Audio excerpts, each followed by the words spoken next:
Hello, ഒന്നും കേൾക്കുന്നില്ലല്ലോ sound.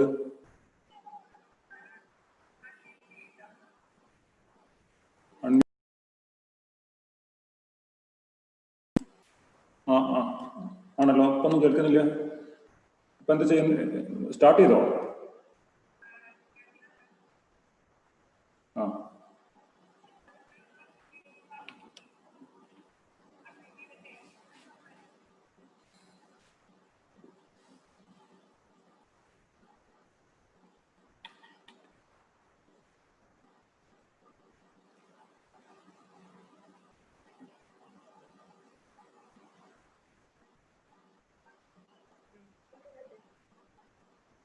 Hello hello, sir okay അല്ലേ?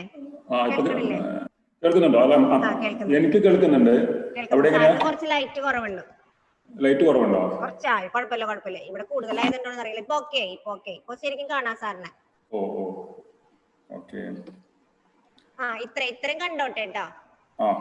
ഇത്രയും കണ്ടോട്ടെ. അല്ല, ഞാൻ പറയുന്നത് കേൾക്കുന്നുണ്ടല്ലോ? കേൾക്കുന്നുണ്ട്. കുറച്ചും കൂടി വോയിസ് ഉണ്ടെങ്കിൽ നല്ലതായിരുന്നു.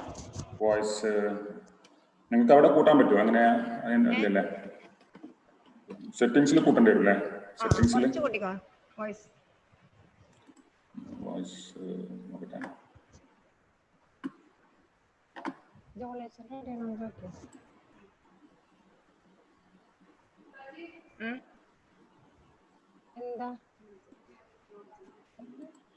ശരി, ഇപ്പൊ എങ്ങനെയുണ്ട്? കേൾക്കുന്നുണ്ട് സൗണ്ട്? കേൾക്കുന്നുണ്ട്. പ്രസന്റേഷൻ വരുമ്പോ കുറച്ചും കൂടി സൗണ്ട് വരില്ലേ? സൗണ്ട് ഇതിപ്പോ നമ്മൾ ഈ സൂമിൽ ചെയ്യേണ്ടി വരും അല്ലേ? സൗണ്ട് കുറച്ച് കൂട്ടിക്കോ. സൂമില് നോക്കട്ടെ.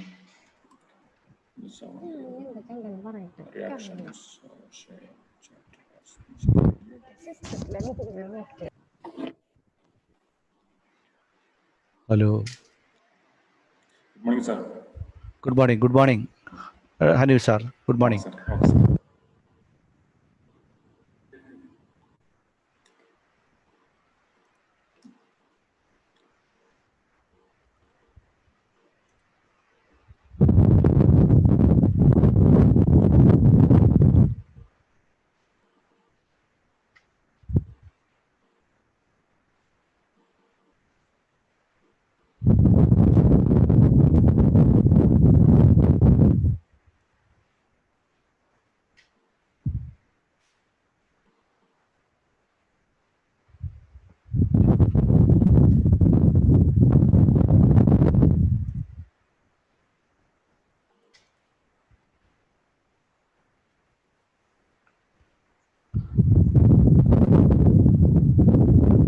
Hello.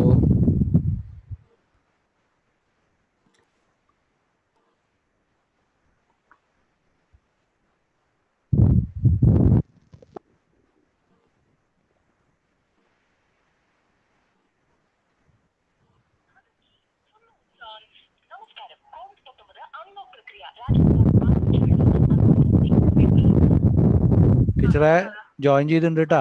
റെഡിയാണ് ഞാൻ. സമയമാകുമ്പോ പറഞ്ഞാൽ മതി. ഓക്കെ.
ഹലോ.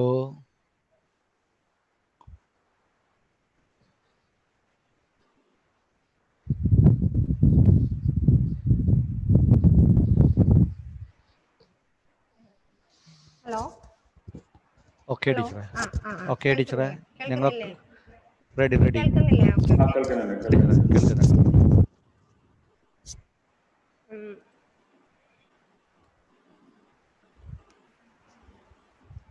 നിമിതേ നിമിതേ എന്റെ camera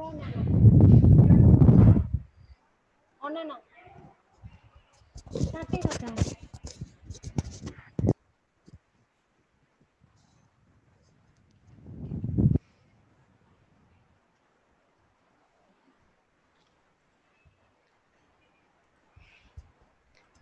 Hello, everyone. Welcome to Christ College.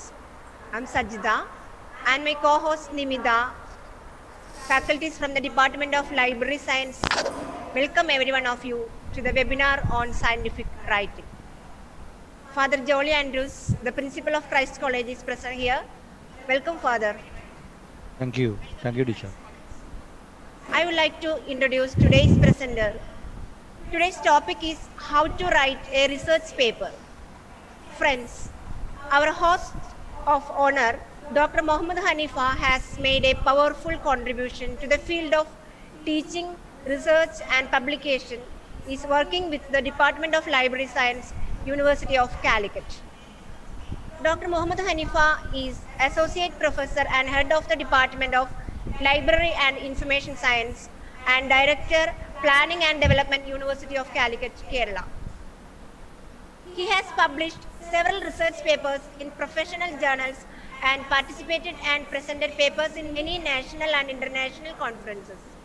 He is the chairman of Board of Studies in Library and Information Science of the University of Calicut, Kannur University, Christ College, Rajagiri College of Social Sciences, and Farooq College, Kozhikode. His current research interests are focused on the application of innovative information and communication technologies to solve information access and retrieval problems and for knowledge management. In this way, I feel proud to introduce you to this eminent scholar. Welcome, sir. There will also be a question and answer session after the presentation through live chat. Scholars, this is all from me. Thank all of you for being a patient listener.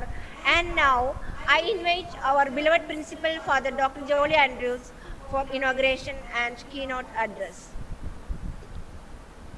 Hello, am I audible Yes, sir. and am I visible to you? Sir. Thank you very much. Reverend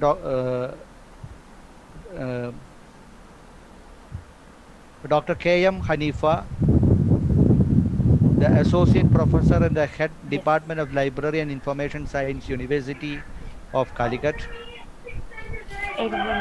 Dr. K. Mohankumar, the Director from the CUSAT. Ms. Clinda P.S., Ms. Sridevi Madhavankutti, Ms. Sajida K.R., the Head Department of Department of Library and Informatics, Ms. Nimida K., the faculty member, Reverend Father C.B. Francis CMI, the librarian, who is the joint convener, a host of the research personalities who are coming for this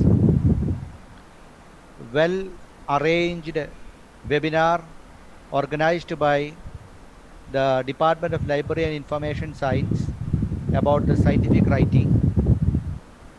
I am very happy to speak a few words about the Christ College in this inaugural function. The Christ College was started in 1956 by the Devamada province of the Carmelites of Mary Immaculate, an indigenous religious congregation founded in 1831 by St. Kyriakos Elias Chavra, who himself was a saintly priest and a versatile genius. Now, this college has been founded as per the provision of Indian Constitution and is a minority institution and re-accredited by NAAC with the highest grade A, and is dedicated to Christ and has as its motto, Jeevita Prabha, which means the light of life. This college is a part of the century-old tradition of a CMI education, which offers an ideal vision of education that is aware of and responsive to the challenges of the nation's present situation. The college has become one of the prominent epicenters of academic training in the country, thanks to the visionary leadership given to it by its first principal, Padma Bhushan Father Gabriel. College is at present 27 UG programs, 16 postgraduate programs, and 11 departments are having research guides. College also offers 21 certification programs and has at present 3,860 students, the largest number perhaps in Kerala. College has already entered into MOUs with the University of Zululand, South Africa, Leibniz Institute for Applied Geophysics, Germany, which presents the students with an international exposure opportunity.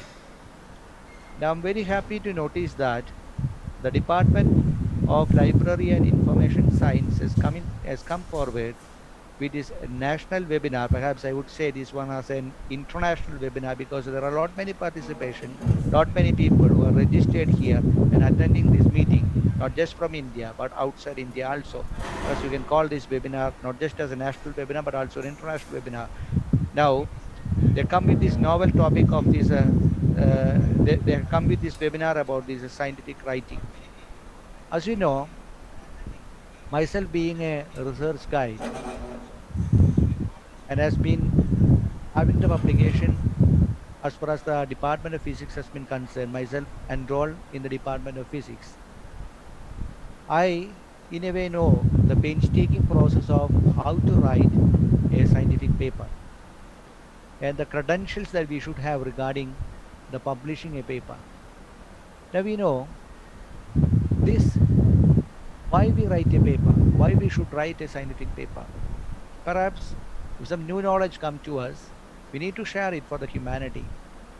And we need to, this is in a way I would say the joy of scientific discovery, I would say. So fulfill this joy of scientific discovery perhaps maybe one of the main reasons why we should venture ourselves into this ardent deed of scientific writing. And also, apart from it, there are other provisions also, there are other academic benefits also as far as the scientific writing has been concerned. Some of the benefits of the scientific writing, of course, you all know would be the help that you get as far as the career has been concerned. Now we know during this CAS promotion, APS promotion, etc., there is really a checking, a cross-checking as far as how much you are, how much creative you are, how much input, how much output you are producing as far as this scientific publication, this research publication has been concerned. Now, you also have got a lot many professional benefits. I would say you also have contributing yourself to the institutional benefits when institution is going for this NIRF and NAC accreditations. It really counts how much Scopus Index publications you are having, how much peer reviewed publications you are having. And also, it really also helps for your advancement of the scientific knowledge for the community as a whole. And so this would be the main reasons why we has to endeavor ourselves into this task of scientific writing. So a lot many aspects of the scientific writings in an ethical perspective has to be noted in this recent modern time. We should be well informed. We should know what is ethically right when we present a paper with the scientific temper. I would use the word the scientific temper, which is very, very important. Ethical considerations are also very important. The plagiarism issue is also a very important issue that has to be concerned about it. This seminar also addresses about how we should write or propose a good research proposal. In what all different ways we can, in a way, impress the committee that is evaluating our research proposal. I know very, very eminent scholars are coming forward and presenting the paper here in the morning session. Our how to write a research paper. We are having Dr. K.M Haneefa, is an associate professor and the head in the Department of Library and Information Science from the University of Calicut. A person who has got a lot many credentials. That itself speaks about the volumes about him. And also, tomorrow we will be having Dr. K. Kumar, who's, I would say, having around 27 PhDs to his credit. He's the director from the Atmospheric and Radar Research and Project Director from STR Radar Facility from the CUSAT. And in the day 3, we have got some specific references based on the special emphasis on MLA by Ms. Clinda PS and Ms. Sridevi Madhavankutti. I know as you go through this process of this webinar, definitely you will be benefiting a lot. Uh, so I here congratulate the Department of Library and Information Science, the HOD, Ms. Sajida KR, for organizing this program, who is also the coordinator of the program. Also congratulate the convener of the program, Ms. Nimida K, and the joint convener for the CB Francis CMI, who is the librarian. Wish you all the best. Enjoy this webinar. By the participation, let us raise our levels to a higher level, so by we may be able to produce creative and ingenious protects us for us our research publication, research proposals has been concerned. God bless you all. Have a nice day. Thank you.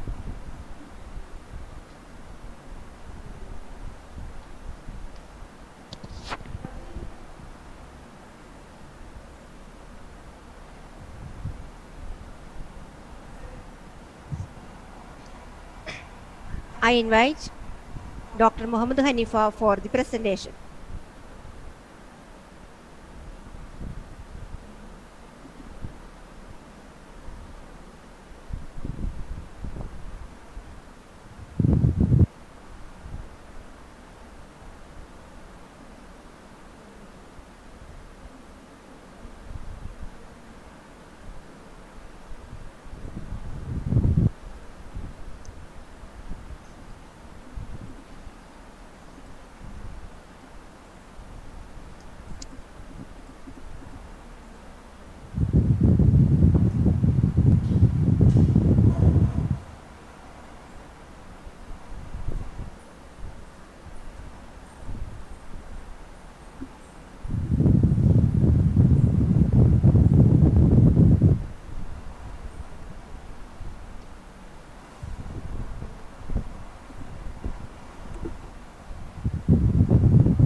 Can I see you? Hello? Okay, sir. Okay.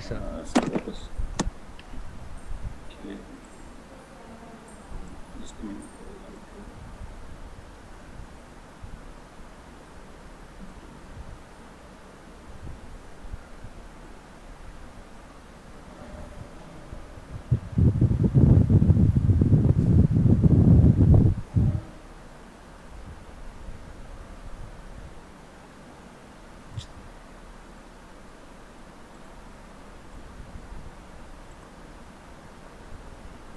Presentation this.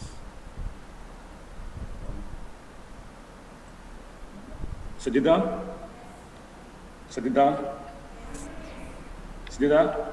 കേൾക്കാം sir. നമ്മളെ software കിട്ടുന്നില്ലല്ലോ. Can I re-enter the Zoom? നമ്മളെ control menu കിട്ടുന്നില്ലല്ലോ. Reentry ചെയ്യണോ? Sajitha, control panel. Hello sir, ശരിക്കും കേൾക്കാം, കാണുകയും ചെയ്യാം കേൾക്കുകയും ചെയ്യാം സാർ. എല്ലാ പ്രസന്റേഷൻ ഓൺ ആക്കാനേ കൺട്രോൾ പാനൽ കിട്ടുന്നില്ല. പ്രസന്റേഷൻ എന്നുള്ള കൺട്രോൾ പാനൽ ഇല്ലേ സൂമിലെ, ഞാൻ റീഎൻട്രി ചെയ്യണം. ഞാൻ ഒന്ന് റീഎൻട്രി ചെയ്ത് നോക്കൂ. Okay.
Can you hear me? Hello, sir. Can you hear me? Yes. Okay. Sir. Okay.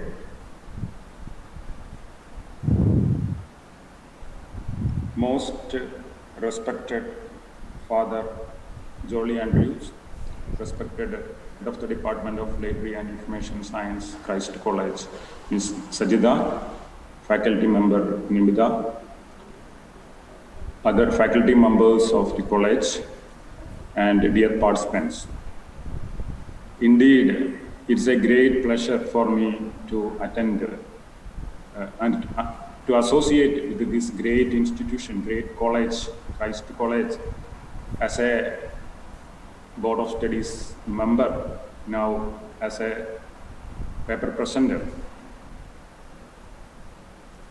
I take this opportunity to congratulate the Department of Library and Information Science, Christ College, for organizing such a wonderful, such a very relevant conference, webinar. As the principal said, it is an international webinar. I take this opportunity to thank the principal and the faculty members and the management of the college for giving me this opportunity to present the paper in this seminar. As you know, scientific Hello, sir. writing. Excuse me. Sorry to interrupt. Oh, okay. Sir, can you please mute the annotation for others because people are Oh. going on the screen. Yes, okay. I'm really sorry to interrupt. Okay, okay. And can you please keep your camera a bit down so that everybody can see your face properly? Okay, definitely. Introduction is, I think it is in the more option. Yes. Disable participation. Invitation. Annotation section. Is it okay now? Allow participants to. Okay. Is it disabled now? Is it disabled? Will it stop and re-enter? No, sir. Only you can see whether it is disabled or not. Okay.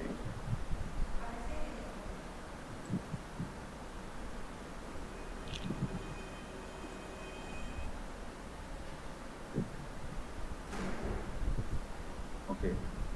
That's fine now, sir. Okay, sir.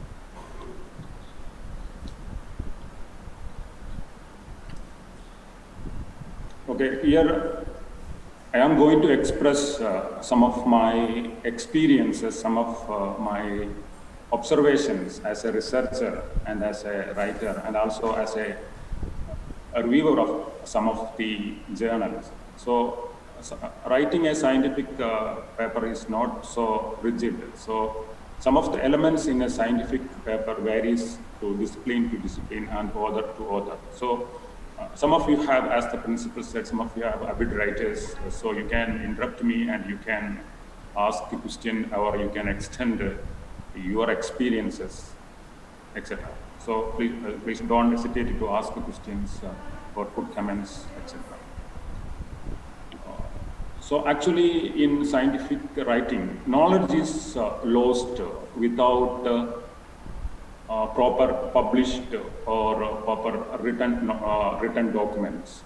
So there are a variety of different kinds of primary documents. Among these, research papers are the most important primary document for disseminating scientific knowledge and scientific information. So a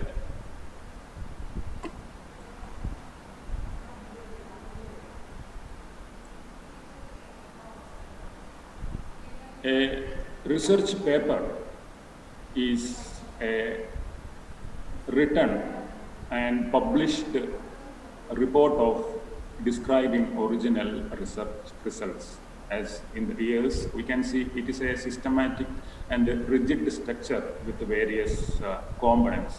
So it is using for disseminating the original research results. Actually, now the most important thing is writing a research paper is not a post-research process. It is not a post-research procedure. I'm sorry to interrupt you once again. Okay. So you have opened the PPT, but you haven't started the slideshow. So can you please start the slideshow? Oh, definitely, definitely. Yeah.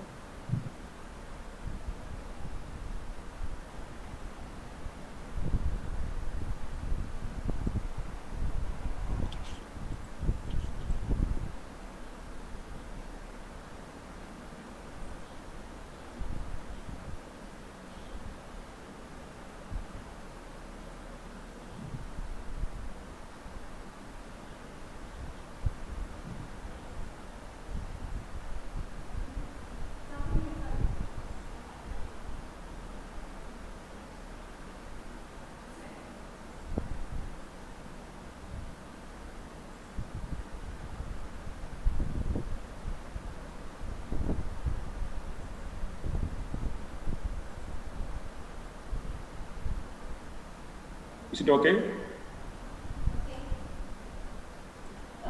Not yet, sir.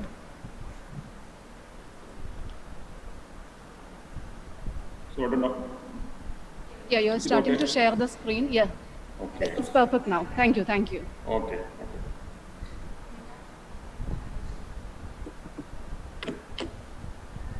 And sir, one more thing. Make sure that you have disabled the annotation for the participants. Yes, yes, disabled. Yeah, thank you, thank you. Okay. Thank you. So a research paper is a written and published report describing original research results. So we have to see that writing a research paper is not a post-research procedure or a post-research account. So the scholars, we have to use writing a research paper as a tool of our research. So it is a part of research, or it is, we can say it is research. That is one important things. And there are various reasons for publishing research papers. As our principal sir has said, there are various reasons. Among these, dissemination of knowledge, dissemination of the results is one of the most important function. And other functions are the getting a PhD after implementing the mandate for publishing 2 research papers in journals. PhD degree is another reason, and as the principal sir said, the CAS, Career Advancement Scheme, is another important reasons for getting published, getting funding, getting promoted, getting prestige and pride. As you know, as far as a scientist or the academician or a faculty member is concerned, they are judged by not by what they are attempt, but what they are finished. So by writing quality research papers, the faculty members and scientists or the scholars will get more visibility, more funding, more prestige. Thereby their institution will also get more visibility, more funding, more prestige, more grade in assessment like NAC, etc. So there are various reasons among these. Dissemination of knowledge is the most important reason. However, the editors, the reviewers, and the research community readers don't consider these reasons when assessing your paper. They are considering the quality of the research, the clarity of writing. Even a very good research may not be published or get lost by poor writing. So a poor research may not mask good writing. So, but good research may mask poor writing. So we should understand the different components of the research papers, and all the components from A to Z have specific characteristics, from including for the selection of the topic and even the appendices, how to place, how to drop appendices in a research paper. Writing process, the hardest part is getting started. Don't wait. The hardest part is getting started. Don't wait start early as very early and use writing the research paper as a tool for, as a mechanism, as a machine for doing your research. Start early, very early. That is, harshly written papers get rejected. Papers are like wine. They need time to mature. So we have to write the first draft, then we have to refine the draft several times, and we have to proofread the papers, and several proofreads, and several cross-check the papers, and finally before submitting the paper for the publication. So a research paper have a systematic rigid structure. So there are little bit variations in different disciplines and different authors and different journals. But a research paper has this much components. First is the title, then the authors, abstract, then the keywords, and we can chop the main text into different components like introduction, related literature, materials and methods or research design or methodology, and the results, discussions, and conclusions. Finally, we can acknowledge those persons who have helped to our research, references, and in addition to that, we have appendices to add this research. So every part of this research paper has its own importance. There are a lot of points to be noted to make a very good research paper. And before going to the title, one of the most important thing is the topic selected for our research and our paper. So it will decide whether the paper is accepted by a journal or by a particular journal, the speed of acceptance or the speed of publishing, etc. So we should select a paper with the selected topic with the national or international in scope, the geographical scope, the sample size, the topic. The topic should be relevant, and the topic should be hot. We can say hot, and also the topic should be publishable. And also we have to cross-check whether the data is available for collection, both primary and secondary data. So this will decide the entire process of publishing a research paper. So after that, we have to, one of the main first element is the title.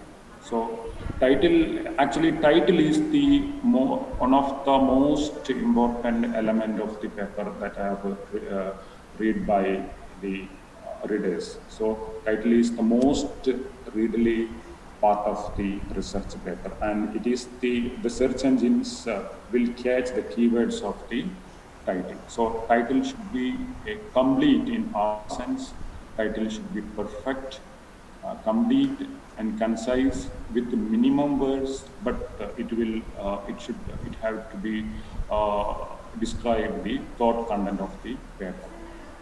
That is very important. So describe the paper's content clearly and precisely, including keywords. So with the minimum words, but it will reflect the thought and maximum information. That is the things. Use minimum. We are very conscious about the economy of words, and we have to use minimum words to describe the maximum meaning of the thought content of the paper. So the title should be perfect, complete, and also it should use clearly written and concise. So describe the paper's content clearly and precisely, including keywords. So there is different opinion. So there is a keyword part, and in an opinion, the keyword, if the search engines can catch the keywords in the title, they have a special mechanism, special robots for catching the keywords. So we should use other keywords in the keywords section. That is one opinion.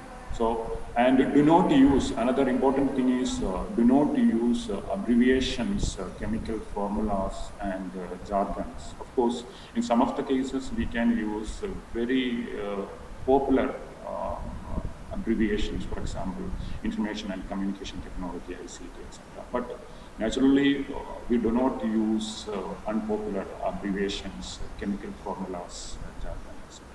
Search engines indexing databases depend on the accuracy of the title, since they use the keywords to identify relevant articles. And title is the most read part, together with the abstract is the most read part of a paper. Thousands of people read the title. The title should be indicate the thought content of the paper, but it should be complete, it should be clear and concise, at the same time use minimum words. Another important element of the paper is author. As our principals are mentioned, now this point is very important. After the introduction of the API system, the faculty members and scholars are very conscious about the authors, the number of the authors, and there are many queries and many discussions like that, how the points are divided among the authors in a paper, that is in a double author, three author, and multiple authors, etc.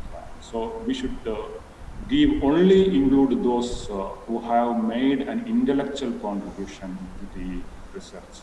So recently, some of the journals are asking the individual contributions. So if a paper have 2 or 3 authors, the journals are asking the specific individual contributions of the different authors of the paper. So only include those who have made an intellectual contribution to the research. Each author should have sufficiently participated in the work to take public responsibility for appropriate portions of the content. And there are order of the names of the authors can vary from discipline to discipline. Usually the corresponding author, in some of the journals, the corresponding author is the first author. And some of the journals are using the list of authors according to the importance, first author, second author, and third author. So, but we don't include those persons who have helped in some other way. For example, if any persons have helped for getting the fund, if any persons have helped for data collection, so there is no need to include those persons as the authors of the work. So if we include the authors, only include those who have made an intellectual contribution to the research.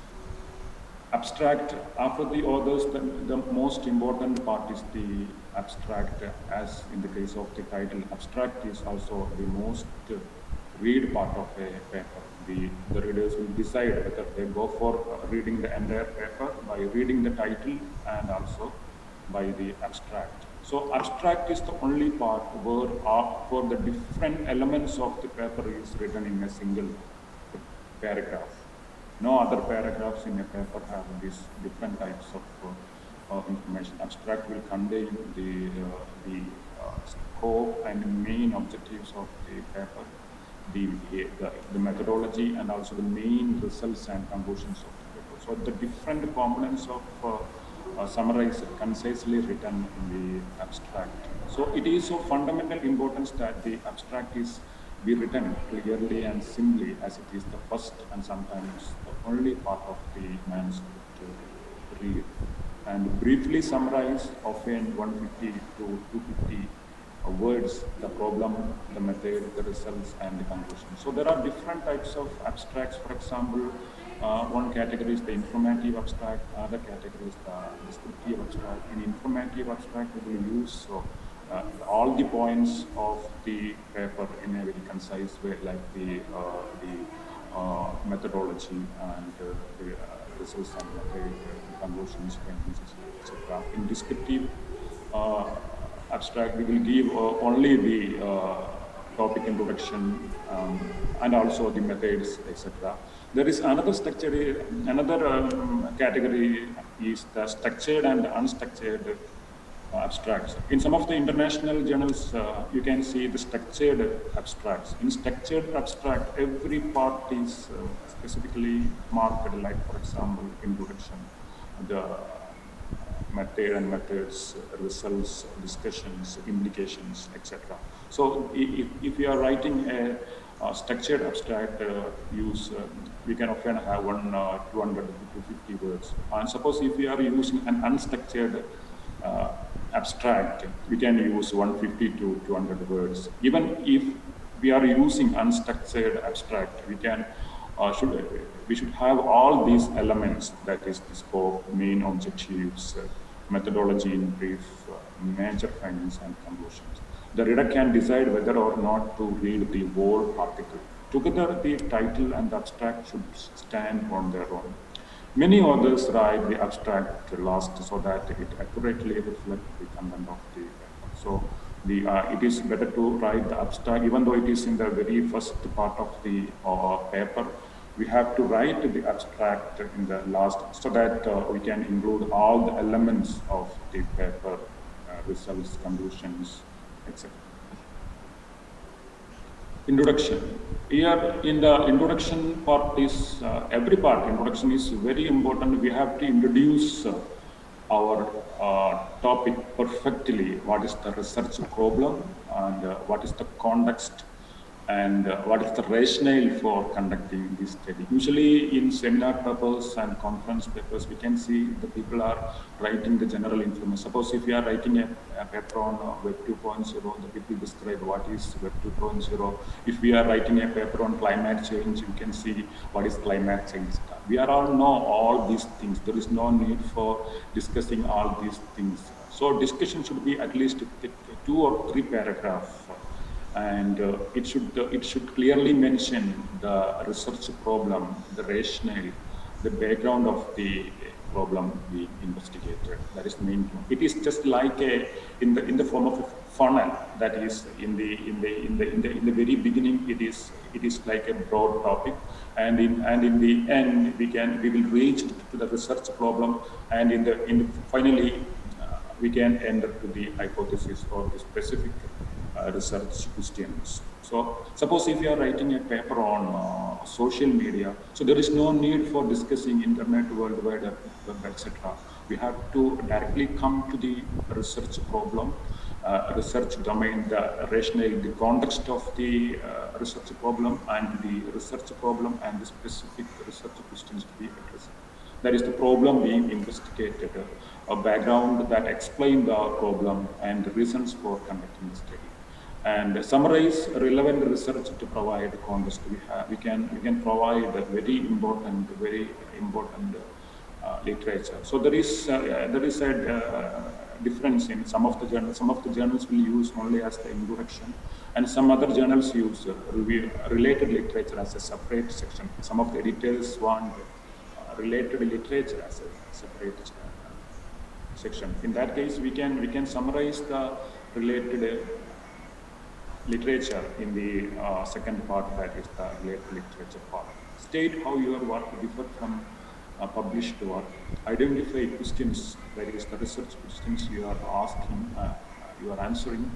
Explain what other finding is, if any, you are challenging or extending. Use the active voice as much as possible. Use very simple language, active voice, and complete sentences to describe, to discuss the rationale, the context, the research problem, and finally the specific research questions to address the questions. So we have to cite the very important documents, but not exhaustive, very important documents related to our research problem. We have to properly cite according to the guidelines of the journal. The journals have specific guidelines for citing and for giving the references. So before writing a journal, a research paper for a particular journal, the first important thing is we should understand the guidelines of the journal, how we have to draft the research paper, the guidelines, the referencing pattern, the citation pattern, the format, the format for the table, etc. Here, the important thing is the very purpose of the introduction is to introduce the context of your problem, the rationale, the research problem. So there is no need to discuss the general aspect of the research. Related literature. These elements have different opinions. Some of the experts say this related literature will act as a barrier in between between your problem and the reader, because in related literature we have to discuss the methodology and the findings of the previous research. Of course, in a PhD research, this is a very important part. So this will act as a separate chapter in PhD theses. In journal papers also we have to mention some of the very important related works in our paper. So according to the policies of the journal, some of the international journals use related literature as a separate heading, and we can use the very important, we can mention, don't discuss in a detailed manner. So we can mention some of the important findings, etc. So according to the policies of the journal, we can include related literature in the paper, or we can include as a part of the introduction section. Related work is what other researchers have done, and here avoid lengthy or unfocused reviews of previous research. So it is not just like the PhD thesis, avoid lengthy and unfocused reviews of previous research. Here, the scholars have to note that here, this is the only a part we have. There is a chance for making similarity. That is, we can say in plagiarism. I don't use the word plagiarism. There is a chance for similarity, more similarity in this part. So we have to read and we have to paraphrase the important findings here, and cite peer-reviewed scientific literature or scholarly works. And here avoid extensive self-citation. So we can use self-citation if a paper requires. If it is very important to cite our own paper, we can. There is no problem. We can use our own paper, but don't use for the sake of citing paper. So avoid extensive self-citation. Another, after the introduction and after the related literature, the important element of the research paper is the method. And different journals and different authors use different terminology, methodology, materials and method, research design.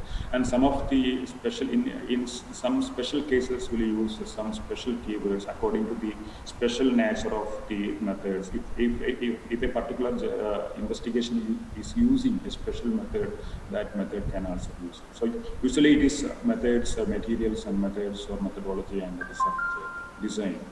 Here, provide the reader enough detail so they can understand and replicate your research. Here, the method section method and abstract section usually written in past tense. Method section is a complete section that will discuss the methodology methods in a logical, in a chronological way. That the very purpose of this section is a reader. Another researcher can replicate, can understand this part in a chronological, in a sequential, logical manner. So provide the reader enough details so that can understand and replicate your research. Explain how you studied the problem, identify the procedure you follow, and order these chronologically where possible. Explain new methodology if in detail, otherwise name the method and cite the previously published work. Include frequency of observation, what types of data were recorded, be precise in describing the measurements, and include errors of measurement or research design. So this section should be complete in all sense. It should be arranged in a chronological, consistent and logical manner that any researcher can follow in other places, can follow, especially the experiments, etc. All the important details should be included in the methodology section. Usually this is written in past tense. And also we can cite here if we are using any of the tools, any of the experimental other researchers, we have to cite, we have to properly cite. Suppose in social science research, if you are using any tools, suppose if you are modifying any tool, all these have to be mentioned in this section. Results. After the methodology section, the most important part is the results. It is the heart of the research paper. Here also there is some differences in some of the journals. Some of the journals will use results and discussions in only one section. Some of the journals, according to some of the policies of some of the journals, the results section will be different, and also the discussion will be different. And some of the editors want the objectives and hypotheses and the scope and limitation as separate headings. They demand from the authors. So in the results section, it is using to present your results in the form of tables, in the form of graphs, in the form of texts, not for discussion, not for giving meaning to the figures, not for giving discussing the findings. So objectively present your findings and explain what was found, so that your new results are contributing to the body of scientific knowledge. Follow logical sequence based on the tables and figures present in the findings to answer the questions or the hypothesis. In entire research, we have to follow a consistent logical pattern. That is, we are setting a specific objectives in our study. We will prepare, we will design our tools according to these objectives, and also we will analyze the data according to the objectives. And finally, we have to present the findings according to the logical sequence. So we have to maintain all these things in the research tool and the result section, the discussion part for discussing the findings. Don't change the sequence of discussing these findings.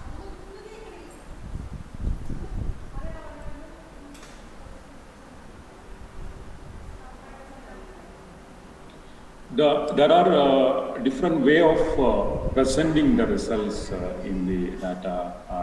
Usually we are using directly in the text, and we have to present some of the data in the form of a table, and in some of the data like patterns, comparisons, trends in the form of figures. All figures and tables must be accompanied by textual presentation of the key findings. Never have a table or figure that is not mentioned in the text. That is important point. I had conducted several conferences. Many of the authors simply drop their table and figure in the text without mentioning, without citing the table number or figure in the text. So we have to cite it. We have to mention the table at least one time the table number and figure in the text. So don't drop simply a table and figure in a text. So we have to use tables by representing complex data that needed a table. And we can use figures for presenting data in the form of comparisons, trends, etc. And if a data is can present simply by using text, we don't use tables and figures. So we don't use this table and figure for presenting the same data. If a text is enough, we can use text. If a table is enough, we don't have to use the figure. So don't use both the table and figure for presenting the same data. Usually the tables are using for presenting complex data, and both tables and figures should be self-explanatory. And the main important points regarding the tables and figures as the table headings and figure headings should be self-explanatory.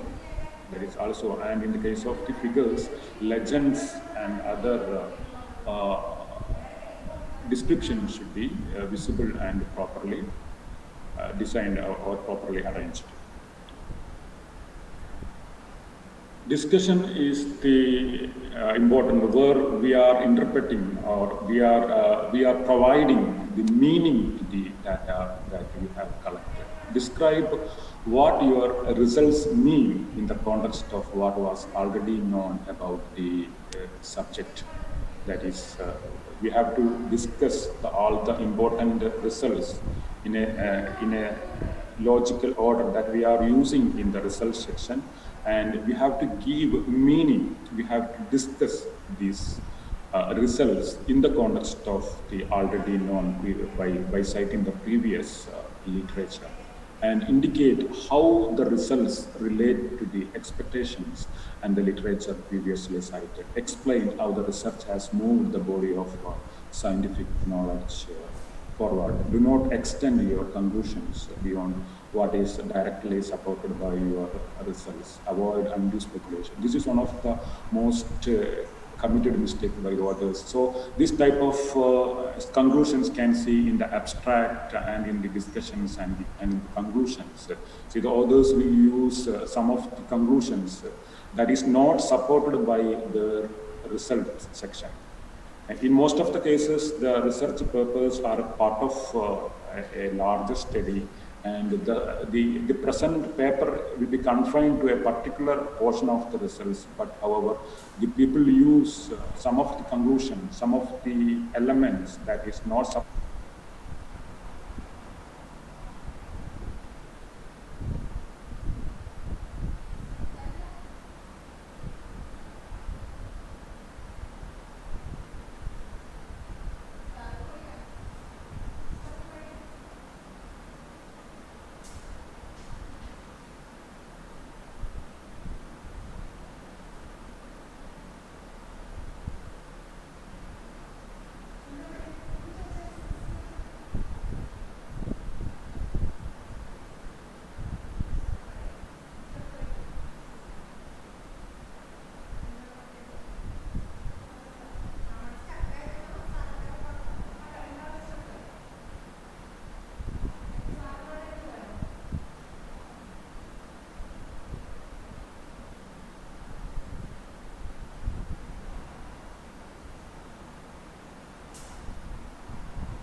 Excuse me, dear participants.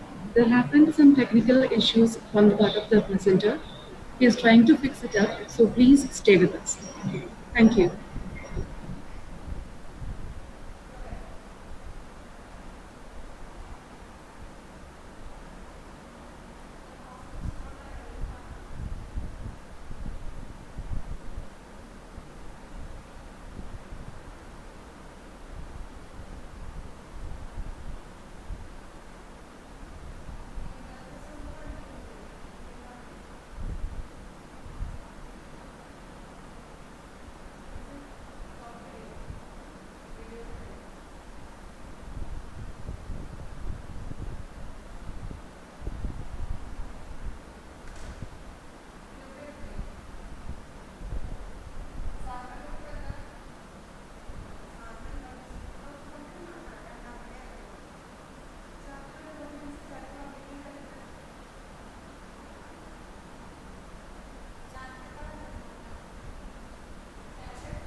Okay, can you hear me? Yeah, sir, is everything okay now?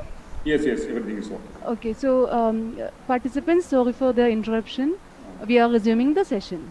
Over to you, Okay, sir. okay, so thank you. So sorry for the interruption. So it is one of the problem in our stage, that is we are not have the up-to-date or the state-of-the-art information and communication technology infrastructure, including the internet. That is the reason. So after the discussion, the next part is the conclusion. So here also we have to understand conclusion is not the part for discussing the major findings. So I had this idea in several years, but the conclusion is different. That is, we have to state the conclusions clearly as possible. That is, give global and specific conclusions by considering the major findings and also in relation to the objectives of your study. And we can use use extensions and limitations if appropriate. And in some cases, suggest future work and point out those that are underway.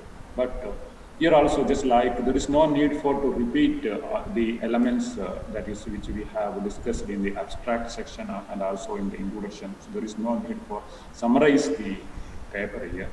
Make a statement that the results cannot support. It's a very important mistake that we can see in research papers. These mistakes can see in abstract discussions and the conclusions. Due to the influence of the related literature, we have to include some of the points that is not supported by the research section. So make statement that the results cannot support, make judgments about the impact, and also use uncertain words such as might and probably. So conclusion should discuss the global and specific conclusions concerning the major findings and also in relation to the objectives of the study. And another part of the research paper is the reference. So we have to, a citation has two parts. That is, one part is the citation that will be in the body of the paper, and the another part is the references. Here we have to very careful about the how we are citing the paper in text and also how we are giving the references. So we have to understand the guidelines, the format and the policies of the journal, and we have to cite according to the journal, and we should give the corresponding references in the reference section. So we have to cross-check both citations. That is, all citations should have the corresponding references, and all the references should have the corresponding citation in the body of the paper. And also the spelling is also very important, especially if you are using some of the authors of the Chinese, Korean, etc. There is a chance for mistaking the spellings. So we have to be very careful. That is, if a reviewer, editor often see many mistakes in the spellings, they can doubt about the experiments also. So that will lead to the rejection of the paper. So we should be very extremely careful about the spelling of the authors. And if we are using a particular second name of the author in a citation, the same word, the same second name should be used for beginning the references. That is very actually the very purpose of the references. By seeing the citation, the reader can directly contact the reference by alphabetically or by the number system. So whatever it is, suppose if you are using Harvard style manual, it is in number system. Suppose if you are using in MLA, that is in other system or alphabetical system, etc. So in any way, according to the citation and style, we should have to cite and give the proper references. And whenever you draw upon previously published work, you must acknowledge the source. So acknowledging the source is not like money. So if you acknowledge, it will not degrade your paper. It will enrich your academic culture. It is very important for giving credit to the previous researcher. Any information not from your experiment and not common knowledge, that is also very important. If you are using any common knowledge, so there is no need for citing and also for giving the reference. But if you are doubt about whether a point is common or not, you have to cite the information. So any information not from your experiment and not common knowledge should be recognized by your citation. How references are present varies and simply refer to notes for others for the specific journal. We have to understand the format, the citation style, and the referencing style of the journal which you have selected. So usually the authors write papers for a particular journal in mind. So in that case, you have to understand in the very beginning the format and the citation and the referencing pattern of the journal. In some other authors will write the paper and then will adapt the paper to a particular journal. Any paper not cited in the text should not be. That is very important. That is, we have to cross-check whether all the citation and the papers, the corresponding reference in the paper, and all the references have citation. But one thing is, while you are drafting the paper in the MS Word, you can color the citations and references, and finally after that you can delete the color. So in the body of the paper, you can easily understand which part of the paper is cited, etc. So any papers not cited in the text should not be used. Avoid references that are difficult to find. It's also very important. Avoid references that is very old literature, especially in science. But in the case of the languages, that is not a problem. Avoid listing related references that were not in this book. If you are using the term references, all the literature should be cited. So references and the bibliography are a little bit different. References are those documents that is cited in the document. Bibliography is an exhaustive list of documents consulted for a research. So better to use the word selected bibliography for preparing an exhaustive list of documents in a particular subject is not easy. So it is very, suppose if you are using a related list of reading list, it is better to use the selected bibliography. That is, avoid listing of related references that were not important to the study. And style and language of that is, for preparing a journal paper, refer to the journal's authors' guides for notes on style. Some authors write their papers with a specific journal. Objective to report your findings and conclusions clearly and concisely. And regardless of primary language, find a colleague editor to review the content and the language of the paper. That is very important. After preparing the paper according to the format, style, and according to the guidelines of a particular journal, we have to proofread our paper. We can get help of your colleague or your friend for proofreading. That is, they can find. Here also, in usual cases, the proofreaders will point out the spelling mistakes, syntax error, etc. But in addition, the important point is they have to point out the idea base, where the reader is losing the transition, that is reading. That is, the proofreaders have to discuss about the points that the paper is losing the readers. That is, we have the idea base and the content is the quality, whether the content is reflecting the thought content of the paper, etc.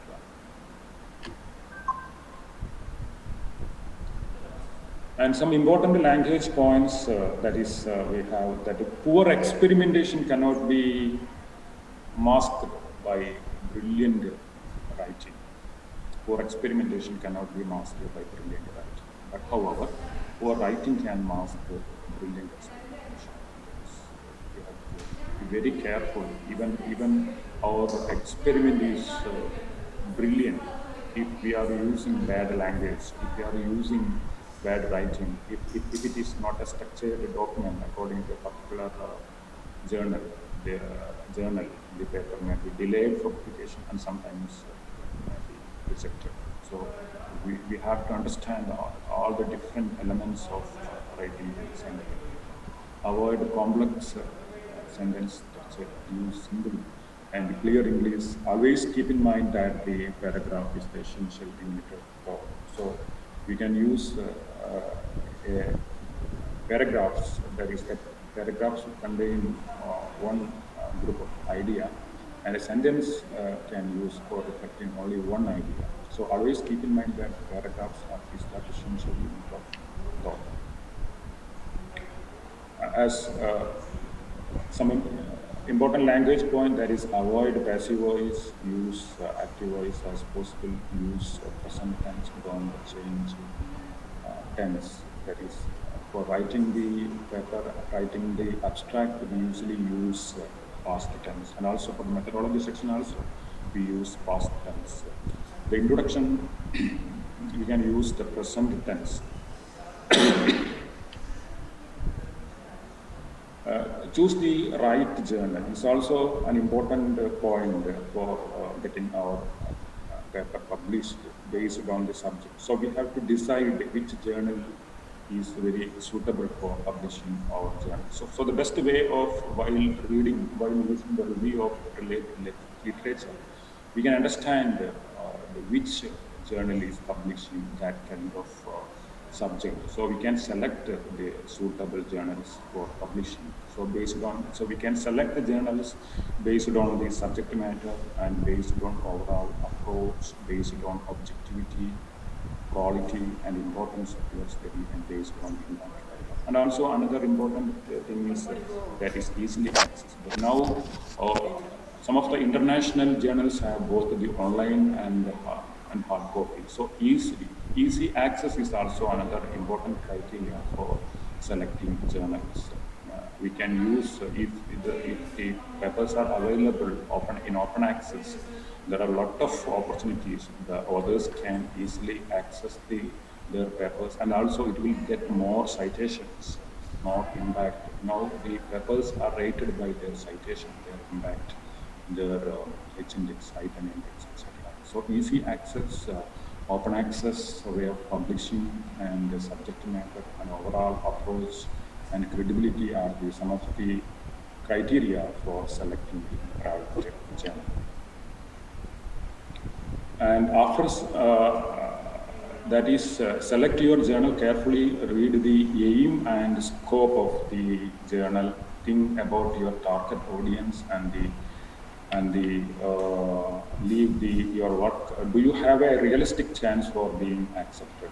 And follow the guidelines in the notes for authors and include everything they ask. It makes the editor's job easier. Article should not be submitted to more than one journal at a time. That is one important thing is, while we are writing a particular journal, is to understand the guidelines, the format, and the structure of the journal by review of previous papers, and format the paper exactly as it is, from the very beginning of the title to the appendices. So everything, if the title is in a title case, if the title is in sentence case, so format exactly as it is. But however, it is not possible to format the layout as perfect in columns. But you can make all the other formatting features like the font, the other elements, citations, references,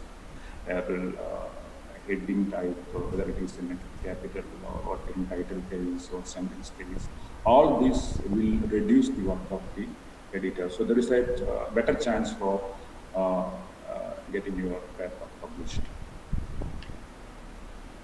Online submission, some of the journals are using open access journal system. So the Authors have familiar with the way of submitting their papers through online, the login process, the uploading process, and the review process, and the editing process, etc. Many publishers now offer a completely electronic submission process, and also for entire management of the journal publication, everything, including the review of related literature, everything, the review process, everything is done through the online platform. So there are open access and proprietary mediums for managing the journals. So paper is submitted online, and all the review procedure also happens online. It will definitely speed up the editorial process and publishing process. So it is also another criteria for selecting a journal. If the journal has a online open access journal system, it is very easy to submit a paper through online open access journal system. So there is no need for sending the paper through ordinary mail, etc. So we can easily send the paper, and also we can easily monitor whether the paper is in review or etc. And usually we can use a cover letter for include a cover letter for outlining the originality and the important findings of the paper and why it will be of interest to the typical audience of the journal you have. So let's suppose if you are using a special methodology, you can mention this, but don't summarize your findings here. You can, it is helpful to suggest possible referees, especially if the topic is unusual. And after submission, most of the journal editors will make an initial decision on a paper to review or to reject. So this may, if your paper is not fit for a particular journal according to the subject, the editor will decide immediately the paper is not suitable for that particular journal. So don't consider the paper rejection personally. Always we have our papers rejected. So it is not, don't consider it personally. And most editors appointed, especially in international journals, to referees, and the refereeing speed varies tremendously between journals. Authors should receive a decision of accept with the revision, with minor revision or major revision, or the reject. If a paper is rejected, most editors will write to the author and explain in their decision. After rejection, the authors have the option of submitting the paper to another journal. Editor's suggestion should be addressed. Actually, we have to also select a journal according to the peer review process. Some of the reviews are very useful for understanding the different points for writing a research. So take the reviews as gold best. So understand the points and thank them for their valuable time. They are giving their valuable time for reading your paper and also for commenting the mistakes. So take it positively, understand the mistakes and correct the mistakes, and you can resubmit the paper to the same journal if it is in a minor mistake or major mistake, or we can modify the paper and send to the another journal. And as our principles are mentioned, there are many deadly signs for scholarly publications, that is publishing in the journals, or there is multiple submissions, that is unimportant, that the same paper is submitted to more than one journal, or a paper that has already published in a conference to another journal, and plagiarism, that is the similarities, and data fabrication and falsification, improper use of human subjects and animals, improper or contribution. So multiple submission is an unethical process. So the author should ensure that the paper is submitted only to a particular journal, and it has not under consideration in other journal. If we are submitting a paper to a particular journal, we should get the final decision of the editor whether it is accepted or not. Then only we can submit the same document to another judge. Plagiarism or similarity is another important thing. Some others fabricate their data, that is cooking their data, and also falsification of the data is also making unethical practice in all the right.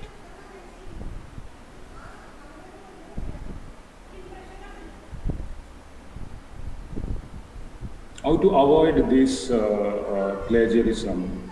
That is another topic of discussion. We can avoid plagiarism by paraphrasing and summarizing and quoting. So whenever we use another's information, if it is not common knowledge, we should paraphrase the information properly. Otherwise, we should summarize. Yeah, and if it is very essential, we can also use in quotes.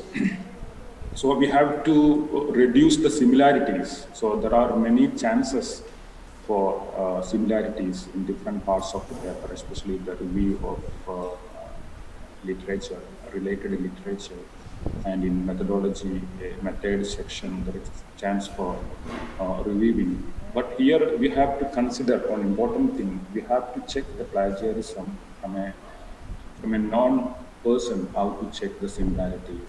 Some of the persons use the tools for checking the plagiarism, and the software will list everything, including the department name, college name, the terminological names in the methodological and terminological names, references as similarities. So finally, the software will give a very big percentage of similarity. So that should be avoided.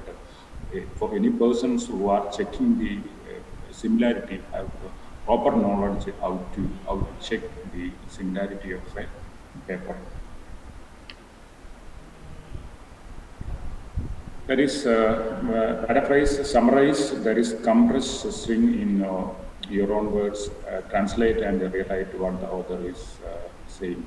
Inappropriate paraphrasing is restating someone else's ideas while not copying one version. Unacceptable paraphrasing includes any of the following: that is, using paraphrases from the original source without engrossing them in quotation marks, emulating sentence structure even when using different words, emulating paragraph organization even when using different wording or sentence structure. So the very important point is we have to avoid similarities in our paper by knowingly or unknowingly. And also we have to check the similarities by using a proper tool.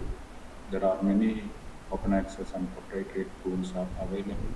So one important thing is the person should know how to check. Otherwise, they will give a very big percentage.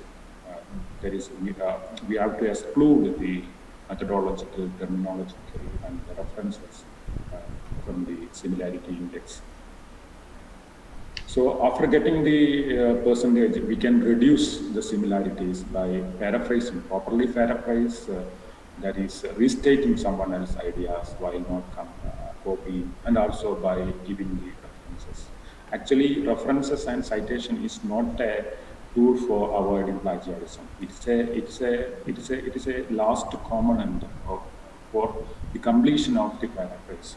That is, we have to paraphrase, we have to summarize. If it is very essential, we have to use the quotation, the quotes, and finally we have to give the citation and references. That is, we have to give credit to the original author.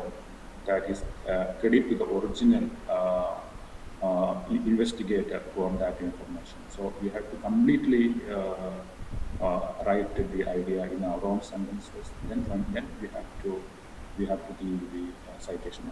Actually, citation and references are the style manuals are the consistent element tools that can be used for consistently preparing our citations and references in a document.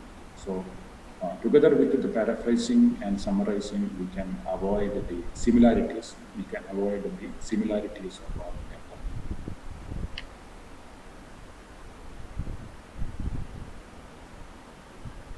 So we have already discussed what is plagiarism, that is representing any material that was obtained from another source as your own work, regardless of how or where you acquired it.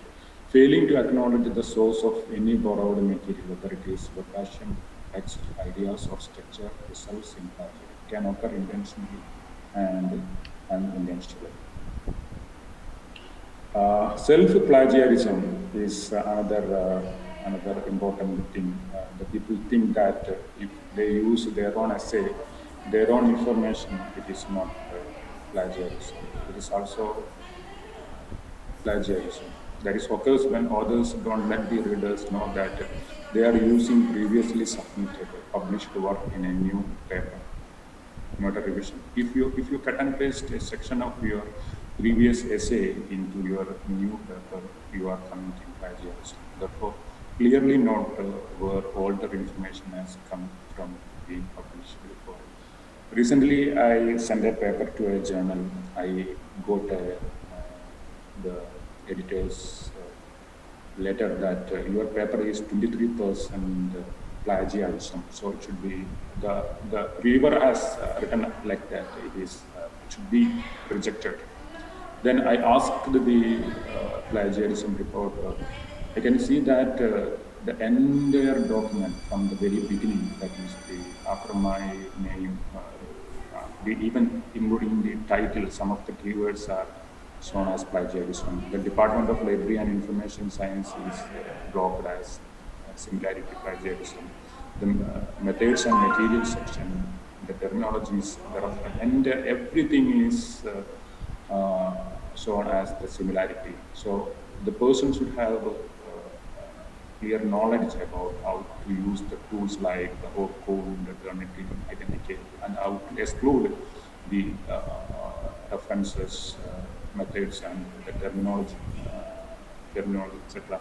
And we have to reduce the similarities. If a paper has a similarity, there are mechanisms to reduce by paraphrasing, summarizing, and also for the course. And this citation and reference will also help for a consistent way of giving credit to the authors. So we have to reduce the plagiarism. So this is all about my paper. Here I have discussed some of my observations, some of my experiences as a researcher, as a reader, and also as a reviewer of some of the journals. So it is not a rigid process. The journals, the different journals, different authors have a little bit different styles of writing their papers. I know if you have any different opinions, and if you have any questions, please ask your comments or questions. Thank you very much. Thank you, Dr. K.M Haneefa, for your elaborate session on how to write a research paper. Starting from the very scratch, you have touched upon every single aspect of writing a research paper. I hope the session was useful to all the participants. Now, we can move on to have the Q&A session on the presentation. The participants may send their queries through the chat box. And I request all the participants to make the best out of this opportunity. So we have a couple of questions received already. Can I start asking you? Yes, sir. Yes. The first question is by Vadnala Jyotsna Devi. She asks, can you please suggest some familiar journal sites to refer? In which subject? That is very important. It's not mentioned, actually. Okay. So we can decide according to the subject, specific subject of the paper. That can be understood by the reviews of the same paper. Okay. Okay. So if Jyotsna Devi is listening to the answer, and if you would like to specify your area, you can do it here. The next question is from Dr. Minimol K. She asks, recently UGC started withdrawing some journals from the UGC care list. So what should one person do if that person got one of his papers published in a journal while it was there on the UGC care list and now it got removed? So is there anything that the person can do? So it's a policy matter of the university, and university can consider it. So at the time of writing the paper, the journal is in the list. So it is not the fault of the author. So the particular university or the syndicate can decide to include, can write that paper, can use that paper for the assessment. Okay, so though it is not there on the UGC care list, Yes, the person because can. at that time it is in the care list. Okay. So the author is writing the paper to that particular journal. So it is not the mistake of the author. So even well-known journals can lose their credibility. Okay. So I hope the answer is clear to the person who asked the question. Another question is from Annie Saifi. The question is, do we have to put quotation marks on paraphrased portion? Can you suggest some examples to show how to do proper citation? Okay. In order to, I don't want to use the term plagiarism. In order to avoid similarity, the best possible way is using paraphrases and summary. And if you are very essential, you can use quotes. So put quotes, and whether you are using paraphrase or summary or quotes, the final component is the consistent citation. For consistent citation, you can use any of the style manuals, or you can use the style of a particular journal. A similar question is asked by Kirutiga R. The question is, do we have to cite the source when we are paraphrasing? Yes, definitely. Actually, paraphrasing is, we are using our own language for expressing the idea. Here also, we should entirely change the sentence structure and we should express in our own language. And the process will be completed only if we are giving credit to the original author. Then only, otherwise it's also plagiarism. Okay. If you are writing your own language and not giving the credit to the original author, it is plagiarism. Actually, it is the real plagiarism. Otherwise, it is a similarity. Okay. We can reduce. Okay, sir. The next question is from Crystal Shani. The question is, can you suggest some journals for English literature? Sorry, I'm not able to present directly now. So, of course, definitely you can ask this question to the day after tomorrow. There is a presentation from English language. Otherwise, if you write to me, I will discuss with my colleague in the Department of English, and I will give the correct answer. So it is not correct for giving a journal name here because my subject is not English. Okay, so the person who asked the question can mail the resource person directly and get the clarification from him. Okay. So We are waiting for the other questions, sir.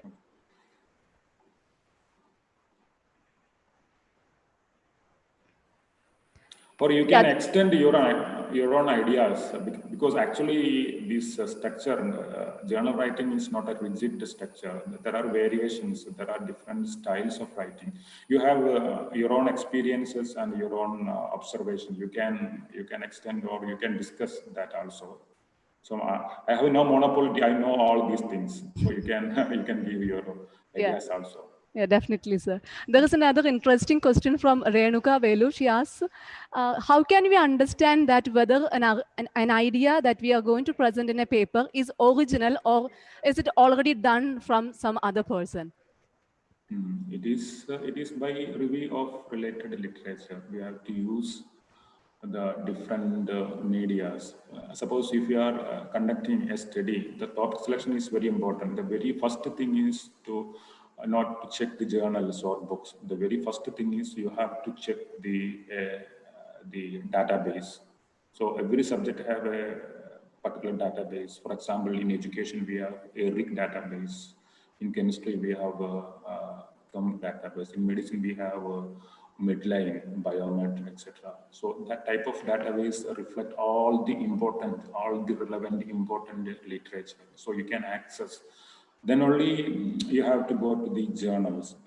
This is also applicable for the PhD research also. The first thing is you have to search properly by using proper keywords. So you have to select, you have to prepare proper keywords for searching the database. So after searching, you can get a lot of journals, journal articles, journals, and then you can understand whether it is published.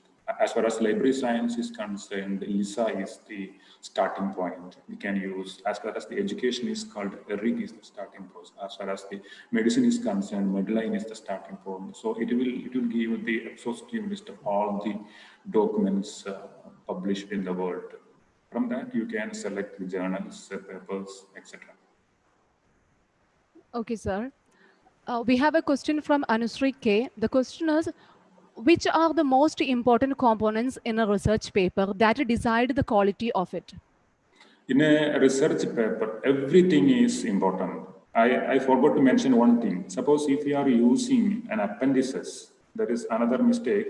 Suppose if you are using appendices, figures, anything, you should not simply drop this into the paper. You have to mention the appendix name in the methodology part. So you have to mention this table or figure in the result section. So every part, from starting to the title to the references, is important. So we have to format, we have to clearly written by keeping all the guidelines of the journal. Every part is important. Among these, title and abstract is the most read. 90% of the persons will read a title and abstract. Only 10%, below 10% will read the entire paper. Every part is important, and every part has its own characteristics and its own features. And in the last session, I have discussed some of my observations and experiences. Okay.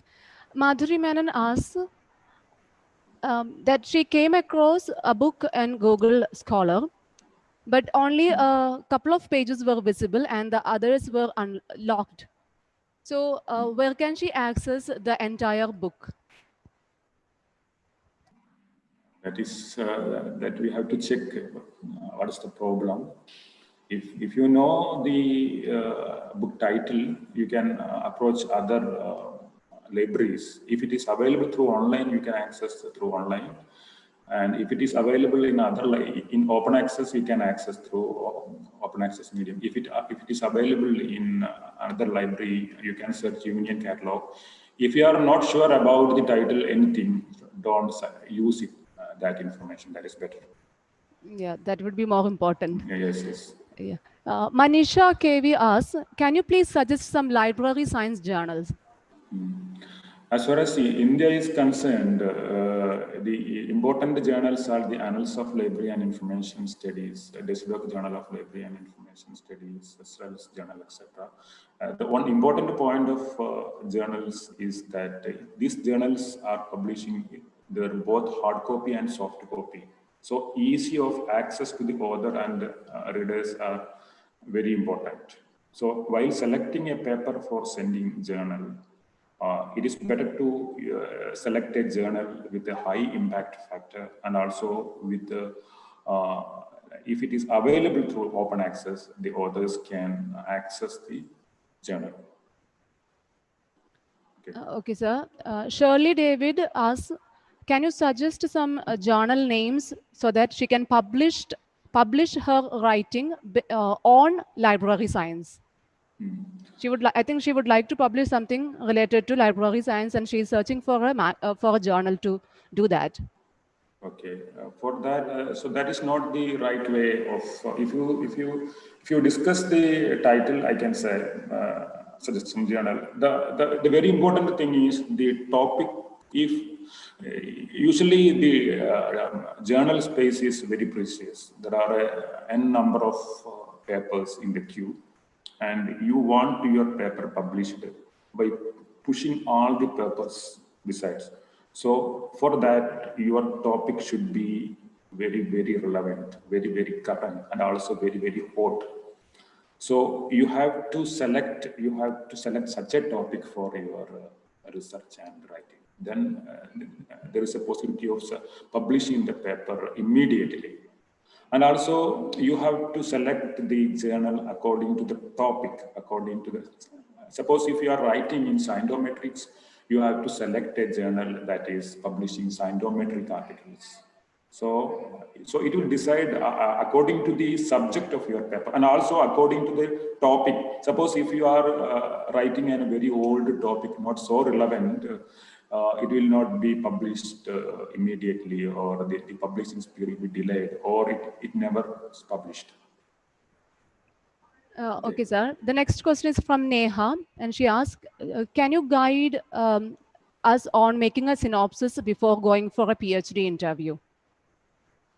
Definitely, I can guide if you can contact me. For the PhD preparation also, this is very important. As far as the PhD scholars in India are concerned, they are using a structure that have many faults. Many of the scholars don't know what is a research problem. In the case of the research problem, they simply write the title, a statement of the problem, then they write the title. They thought the statement of the problem means the title, and sometimes the title may be different, a little bit different. So if you are writing the synopsis in the correct way, definitely I can help you. Arunti Ram has a question related to the writing manuals. His question is, recently APA has published a manual in 2020. So which format of referencing should we use when we write a paper? Actually, the style manuals, references, etc. are some of the tools that are using for giving the citation and references consistently. So if you are writing a paper for a particular journal, it is better to understand the guidelines of that journal, the policies, citation format, referencing format, etc. Journal. And if you are writing a document like PhD thesis, according to your university or college, you can decide the style format. Suppose if you are using APA, whether it is a 6th format or 7th format, no problem. You should consistently use. If you are using the 6th format, 6th edition, you please consistently use. It is not very important. You consistently use the style manual in your thesis. That Okay, is sir. important. Okay, I hope the answer is very clear. Renuka would like to know copying images, whether copying images would also come under plagiarism. Pardon me? She would like to know whether copying images would also come under plagiarism. Not only the copying images, even the caption of the tables, legends, is also maybe treated as a similarity. Suppose if we are using a table have row and column captions. If it is not common, if it is a specific information, even that will be also similarity. We should give credit for an image. Definitely, we should give credit to the original author. We have one more question from Himakshi. The question is, which word should we use? Whether it is works cited, bibliography, references, which is the best word possible to use? So it can be decided according to the journal. Actually, in library science, we will define the reference and the bibliography differently. As per the reference is the list of journals arranged in a systematic order, whether it is in alphabetical order or whether it is in a numbered wise. It's a list of documents that is cited in the in-text of the document. That is the reference list. But in the case of the bibliography, it is an exhaustive list of the documents consulted for writing a document, including the references. So that is the difference between bibliography and references. So we can also use work cited. But the word, some of the authors are using bibliography instead of the references. I think it is not correct. Bibliography, the definition of bibliography is not. And also the bibliography, the term bibliography is not also not correct, because as per the definition, a bibliography is an exhaustive list of documents in a particular subject or on a particular author. Suppose if you are preparing a bibliography on lung cancer, so it is very difficult to prepare a bibliography on lung cancer. How it will be exhaustive? But you can prepare a bibliography on Shakespeare. So we know what are the works of Shakespeare. So we can use reference or works cited, but bibliography is different. If you are using a list of documents consulted, it is better to use select bibliography. Okay, sir. Reshma K, she would like to know the differences between review paper and research paper. The research paper will have all the components which we have discussed here. That is the research problem, the methods and materials, and also the results, conclusions, discussions, conclusions, the original research results. In the review paper, the author will review the previous papers and discuss and use its own comparisons, it will discuss according to the objective of the review paper. Okay, sir, we have the last question from Famina, and she asks whether Calicut University has a format for writing PhD thesis. Not so far, the Calicut University has not format, not a particular format. The PhD scholars are using different styles. And also there are many mistakes in writing the PhD theses. Especially, I noted that the statement of the problem, it is one of the most neglected area of PhD thesis. Usually the students write the title as the statement of the problem. Another area is the review of literature. Here, what they use the paragraph by discussing the reviews in past tense. So it is not the right way of discussing. In review of literature, we have to use different previous literature, and we have to compare, we have to contrast, we have to analyze the reviews critically, and also we have to present the reviews in past tense. It is better to use in past tense, just like in international journals. But what we are doing is we are simply dropping the abstracts, abstract by abstracts in a review of literature. So there are many problems in Indian universities for preparing the PhD thesis. So, yes. Sir, if you are okay with this, we have one more question. Okay, no problem. The question is asked by Renuka Velu. The question is, what is the maximum number of authors that a paper can have? Because apparently she belongs to a team of 13 members who worked on a project. So probably her question is whether they can have all the 13 names as the writer, the authors of the paper. So it is an interesting question.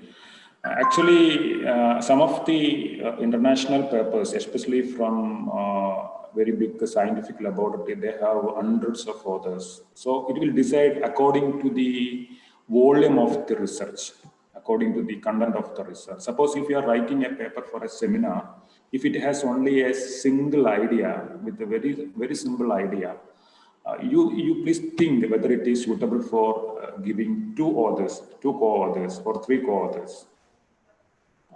We can judge if the content is suitable for giving two or three co-authors, but in a large project, so there is no problem for giving all the authors in different parts of the world. In some of the scientific projects, the authors are in different parts of the world in different scientific laboratories, and the research will be a very, very valuable research. In that case, we can include all the authors. Here also there is a problem for dividing the points. So UGC's point system is also not perfect. That how to give the points to the author. So we can use the impact factor of the journal for giving to the credit to the authors in that case. Okay, thank you, sir. I think these are the questions that we have received so far. So thank you, sir. Thank you so much for taking the time and pain to answer all the questions by the participants. Sir, over to the organizer. Okay.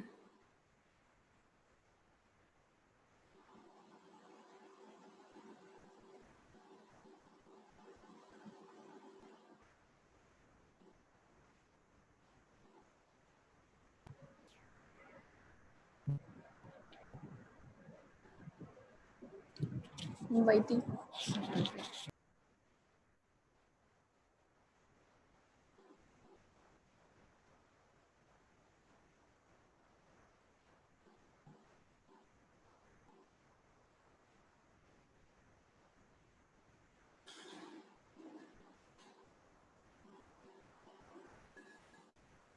Nimita?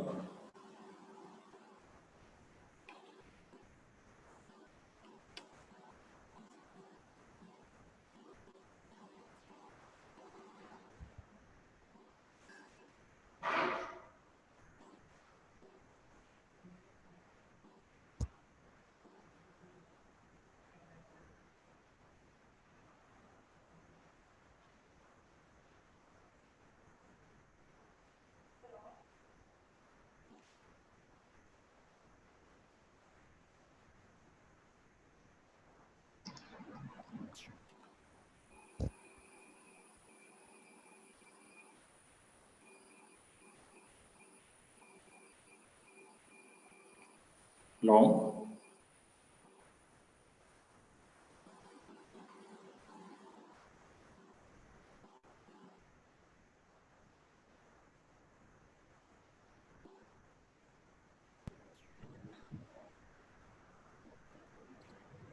Good afternoon, all.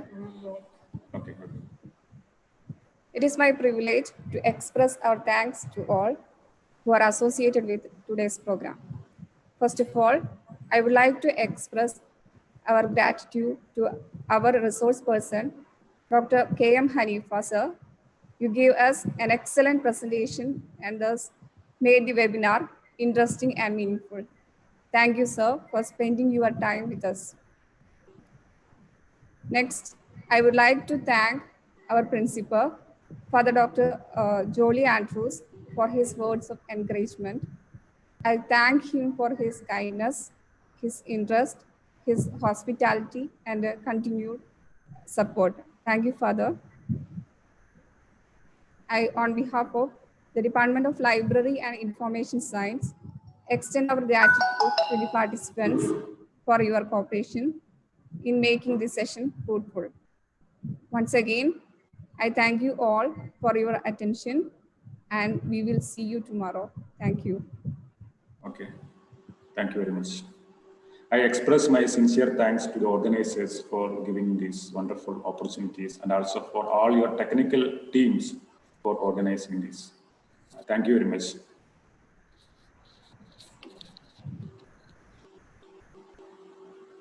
Can I leave now? Yes, sir. You can leave the session now. Okay. The feedback